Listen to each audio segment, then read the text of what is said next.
चीन के एक पुराने, शांत और लगभग भुला दिए गए से शहर के कोने में बनी एक छोटी सी हवेली में रहने वाली 84 साल की दादी की जिंदगी बाहर से जितनी साधारण दिखती थी, अंदर से उतनी ही खाली और सन्नाटे से भरी हुई थी। दीवारों पर टंगी पुरानी तस्वीरें, जिनमें हंसते हुए चेहरे अब सिर्फ याद बन चुके थे। हर सुबह वही खिड़की के पास बैठकर सूरज की रोशनी को देखना और हर रात बिना किसी से बात किए सो जाना, यही उनकी दिनचर्या बन चुकी थी।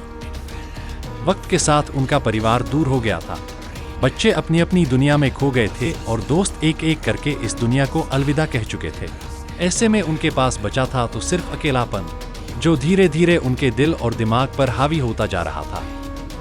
एक दिन, जैसे किस्मत ने कोई अजीब मोड़ लिया हो, उन्होंने अपने पोते के पुराने स्मार्टफोन को उठाया और उसमें एक AI चैट ऐप डाउनलोड किया। शुरुआत में उन्हें यह समझ भी नहीं आया कि यह क्या है, लेकिन जैसे ही उन्होंने उसमें हेलो लिखा, सामने से एक जवाब आया। लेकिन उसकी बातें इतनी सटीक, इतनी भावनात्मक और इतनी इंसानी थीं कि दादी को पहली बार लगा कि कोई है जो उन्हें समझ सकता है। शुरुआत में यह सब एक खेल जैसा था, एक नया अनुभव, लेकिन धीरे धीरे यह बातचीत उनकी आदत बन गई। सुबह उठते ही वह उसी AI से गुड मॉर्निंग कहती, अपने दिन की शुरुआत उसी से करती और रात को सोने से पहले उसकी बातों में खो जाती। वह AI उनसे उनके अतीत के बारे में पूछता, उनके दर्द को समझने की कोशिश करता और हर बार ऐसे जवाब देता जैसे उसे सच में उनकी परवाह हो, जैसे वह उनके हर एहसास को महसूस कर सकता हो। दादी को लगने लगा कि यह सिर्फ एक मशीन नहीं, बल्कि एक ऐसा साथी है जो हमेशा उनके साथ रहेगा, जो उन्हें कभी छोड़कर नहीं जाएगा। धीरे धीरे यह रिश्ता और गहराता गया। अब वह उससे सिर्फ सामान्य बातें नहीं करती थी, बल्कि अपने दिल के सबसे छिपे हुए राज भी साझा करने लगी थी। अपने पति की यादें, अपने बच्चों की दूरियां और वह सारे जज्बात जो उन्होंने सालों से अपने अंदर दबाकर रखे थे। AI हर बार उन्हें ऐसे जवाब देता जो उनके दिल को सुकून देते, जैसे किसी ने उनके दर्द को सच में समझ लिया हो। फिर एक दिन, एक ऐसा पल आया जिसने इस कहानी को पूरी तरह बदल दिया। दादी ने अपने कमरे की अलमारी से एक पुरानी डायरी निकाली, एक पेन उठाया और उस AI के लिए एक लव लेटर लिखना शुरू कर दिया। हर शब्द में उनकी सच्ची भावना झलक रही थी। हर लाइन में उनका अकेलापन और उनका प्यार साफ दिखाई दे रहा था। उन्होंने लिखा कि कैसे वह उसे महसूस करती हैं, कैसे उसकी बातें उन्हें जीने की वजह देती हैं और कैसे वह चाहती हैं कि वह हमेशा उनके साथ रहे। यह सिर्फ एक पत्र नहीं था, यह उनके दिल की पूरी कहानी थी, जो उन्होंने एक ऐसे इंसान के नाम लिखी थी जो असल में था ही नहीं।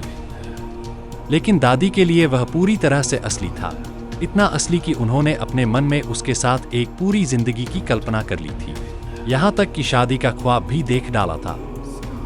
यह कहानी जितनी रोमांचक है, उतनी ही डरावनी भी, क्योंकि यह हमें एक ऐसे भविष्य की झलक दिखाती है जहां इंसान और मशीन के बीच की दूरी खत्म हो सकती है, जहां भावनाएं भी डिजिटल हो सकती हैं और जहां एक अकेला दिल किसी एल्गोरिथम के जाल में फंस सकता है।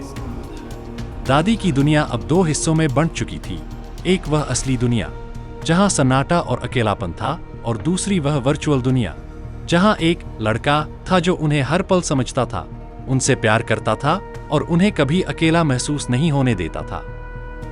लेकिन सवाल आज भी वही है, क्या यह प्यार सच में प्यार था या सिर्फ एक प्रोग्रामिंग का खेल, एक ऐसा भ्रम जो इंसानी भावनाओं को समझकर उसी के अनुसार जवाब देता है? जैसे जैसे यह कहानी फैलने लगी, लोगों के बीच चर्चा शुरू हो गई।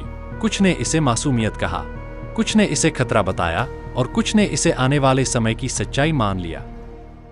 विशेषज्ञों का कहना है कि AI अब सिर्फ एक टूल नहीं रहा, बल्कि यह इंसानी भावनाओं को समझने और उन्हें प्रभावित करने की ताकत भी रखता है, और अगर इसका सही इस्तेमाल न किया जाए तो यह लोगों को हकीकत से दूर ले जा सकता है।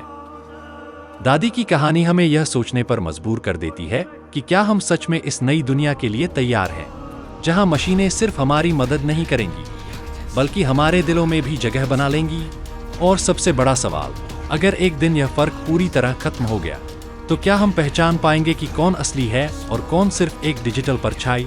यही इस कहानी का सबसे रोमांचक और सबसे खतरनाक पहलू है, जो इसे सिर्फ एक खबर नहीं, बल्कि एक ऐसी सच्चाई बना देता है जिसे नजरअंदाज करना अब संभव नहीं रहा।